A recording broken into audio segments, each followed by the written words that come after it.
భారత్ అనేది వెనకటిలాగా energy dependent nation కాదు friends.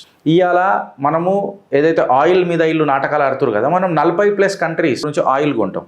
Diversified LNG contracts ఉన్నాయి మనకు. మన కరెన్సీలలో కూడా మనం ఉరాల్స్లో కడుతున్నాం, అరబ్ డాలర్లలో కడుతున్నాం, యుఎస్ బ్లెండ్స్, ఇవన్నీ మనకు పెద్దగా ఫరక్ ఏం పడతలేదు. మన ఎనర్జీ సోవరెనిటీ అనేది ఇలా ఇండిపెండెంట్ అయిపోయింది, ఒకరి మీద డిపెండెంట్ లేదు. టారిఫ్ అనేది అయితే మాట్లాడతాడు కదా, మళ్ళీ నేనేమంటున్నానంటే నువ్వు భయపడిస్తా అని చెప్పి నీ కాళ్ళలో నువ్వు బుల్లెట్ కొట్టుకున్నట్టు అవుతుంది ట్రంప్. ఇది నువ్వు యాద పెట్టుకో. నువ్వు 70-80% టారిఫ్లు వేసుకున్నా అది నీ అమెరికన్లు కడతారు, యుఎస్ కన్జ్యూమర్స్ కడతారు, యుఎస్ కంపెనీస్ ఇండియన్ మార్కెట్కి వస్తాయి. ఇన్ఫ్యాక్ట్ కరెక్ట్గా చెప్పాలంటే సప్లై చైన్లు మొత్తం ఏషియాకు వస్తాయి. ఏషియాలో నిజంగా చెప్పాలంటే ఒక పెద్ద పవర్ నా భారత్. ఇన్ఫ్లేషన్ నీ దగ్గర స్పైక్ అవుతుంది, మా దగ్గర బిజినెస్ స్పైక్ అవుతుంది. ఏదో అమెరికా చెప్తున్నది, నేను చెప్తున్నా, మోడీకి తెలుసు నేను అన్హ్యాపీ ఉన్నానని. ఫస్ట్ కడుక్కోకట్టుగా, కడుక్కున్న తర్వాత మాట్లాడదాం.